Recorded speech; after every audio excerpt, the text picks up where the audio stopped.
Hello there, Sean from Street or Track here. Many of you that have been following us for many years already know that we have been building a full flowing 9-inch rear end for your early Mustang, where we've had some really exciting updates in a new design that we're now offering as a complete package. I'm very excited to explain that all to you, and I'm going to show you what you get for your money. All right, so what is a full flowing rear end and what exactly does that mean? On the traditional style rear end, you have the long axle with the flange on the end, with the stud sticking out and the wheel and brake mount to that. There's a round, non-tapered bearing that sits on the shaft and it goes in the rear end. Totally fine for straight line street cars. But what happens nowadays with modern tire technology and really good suspension, like our 3-link, you go around a corner like a maniac, pro touring car, road race car.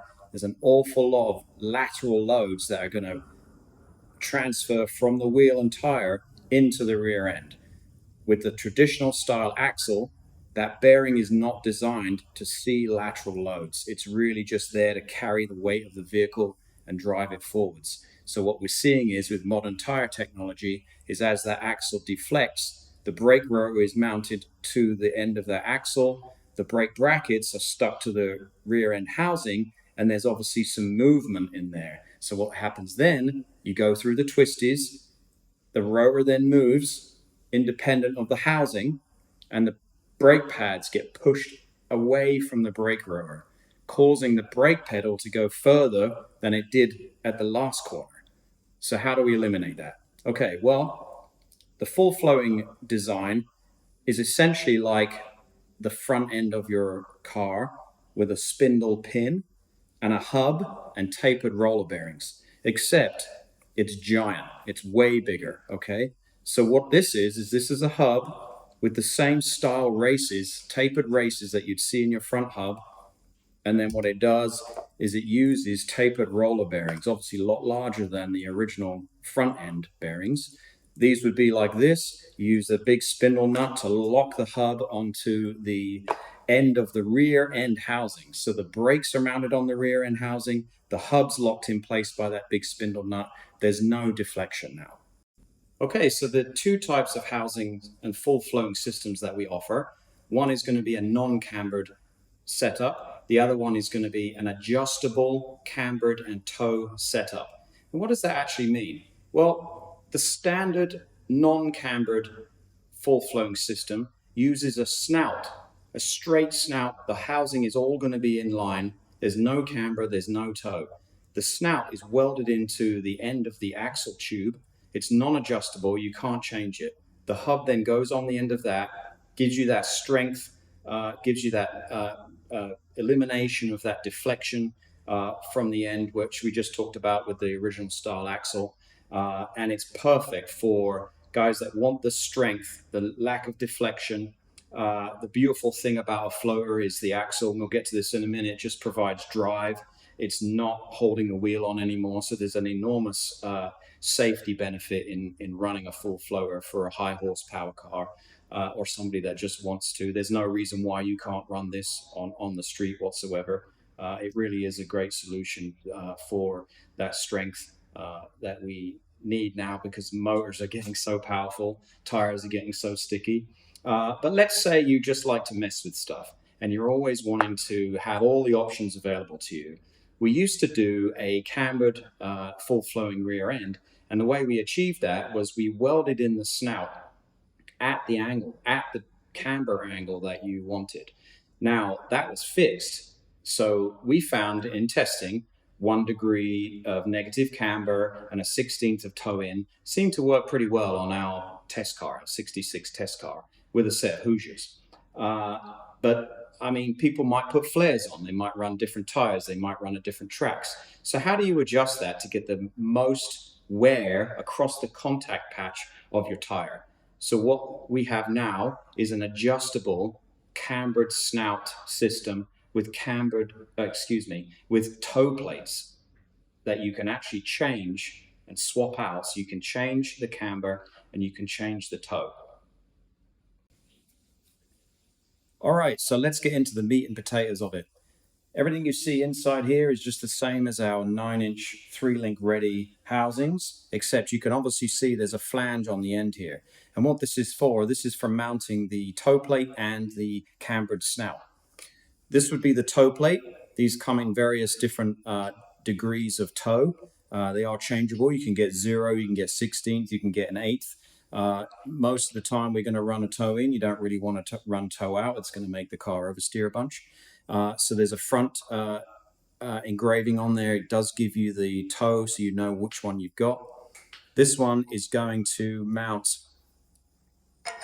like so. Okay, there's O-rings in each side of this so it seals from any crap and any stuff and any gear fluid that might come down. Although we do run a tube seal on the inside of the tube here to help keep the fluid in the diff area rather than migrating down the tube. Another addition that we've been doing on our full flow is that because there's so much lateral load, the gear oil can move. So we do actually put a double lip seal in the tube on this end. So this would be the toe plate. This is the cambered snout. These come in 0, they come in half, they come in 1, they come in 1.5, they come in 2 degrees of camber, so you can play around with that. These quite simply would then go on into the hole like so. Okay, all of this gets bolted to this flange on here. There's going to be a bolt here. There's going to be a big stove type nut that goes on this side. The torque settings are in the instructions, obviously. And then this is the big snout that we were talking about. The hub then rides on here with the tapered roller bearings. You put a washer on here. You put the big nut. You torque that down. The brakes then mount to the hub. Okay, so the hub is here. The brakes are here. The tire and wheel are here. There's no deflection between all of those components. Everything is based off of that hub then. So there is no pad knockback is the technical term for that. Now, we talked about axles earlier. Let me show you how this works.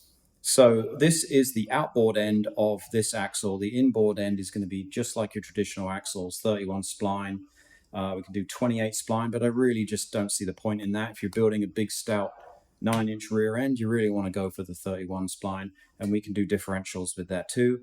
In a non-cambered housing with the straight snout welded in, these splines are going to be straight. Obviously, they just mesh, they're straight, just like the inboard ends. In a cambered rear end, there's going to be some angular change, obviously, from the snout. So these axles are actually machined in a crown, okay? So as the hub spins at an angle which is different from the shaft here, that has to rotate around, and these splines would be crowned. Very, very cool. The way that transfers the power is the hub is going to be locked down onto the spindle snout with the tapered roller bearings. It's not going anywhere. The axle comes in, is pushed in actually from the outside, and you can actually push it right through the dust cap. So it's easy to get the axle in and out. There's a hole with thread in the end. You can buy a puller tool. You can thread a bolt in there and pull the axle literally straight out the end. And if you're lucky enough, you could take the dust cap off your wheel even. Take the dust cap off the drive plate here and pull the axle right out. So these are the drive plates. This is the hub. It's all multiple bolt pattern drilled for 5x4.5 here for the early Mustang. The drive plate then goes on to the end of the hub like this. It's held in by the studs. There's a couple of little screws here. The end of the axle meshes with these splines and provides drive. Okay? Now, the beauty of that is I don't see anybody breaking any of these axles. They are solid. They're double heat treated. Personally, we've never had any issues. We have a 1,500 foot-pound drag car that runs these, this exact configuration with the full flowing style. Actually, that's just a straight spline one with the non-cambered rear end because it's just a straight line car, doesn't need it. Never had any issues with that. Runs drag slicks, lifts the front wheels up. I think it's a 9-second car at this point. So if you broke an axle, the wheel does not come off. The wheel is held on by the hub with its tapered roller bearings. That's a very important safety aspect to that. Also, if you manage to break an axle or something happened, The wheel doesn't come off, you just lose drive to that one wheel. You can coast then to a safe stop. The wheel is still intact, just like it was before. All right, so why would you actually spend the extra bucks on a cambered, adjustable rear end rather than a welded in snout that's non-cambered? Well, let's say you're into pro touring, you're going to do some Optima events, you're going to do some autocross, you're going to do some road racing. The whole point of that, right, is you want to get the maximum grip that you can. So you want to use the whole section width of the tire. You don't just want to use a little bit. So in testing, when we've been running a non-cambered housing, just zero straight across, we actually are finding that the cars grip so much that we're only using up the outer 2/3 or so of the tire. There's wear dimples in these tires here. This is a Hoosier R6. There's little dimples here, and we can see that we're using up more of the outboard side of the tire. Now, the old way of fixing that, not really fixing it, but dealing with it, would be to take the tire off and flip it around. Take the outside, put it on the inside on the outside. Then we could use up the whole width of the tire. Would eventually get used up, and it kind of saves you money. Let's say, I mean, there's no saving money when you're running on the track, but you get the idea. So the main problem with that is obviously it's expensive to keep flipping tires. Let's say you forget or get unlucky, you've corded a tire over here and this side's barely being used.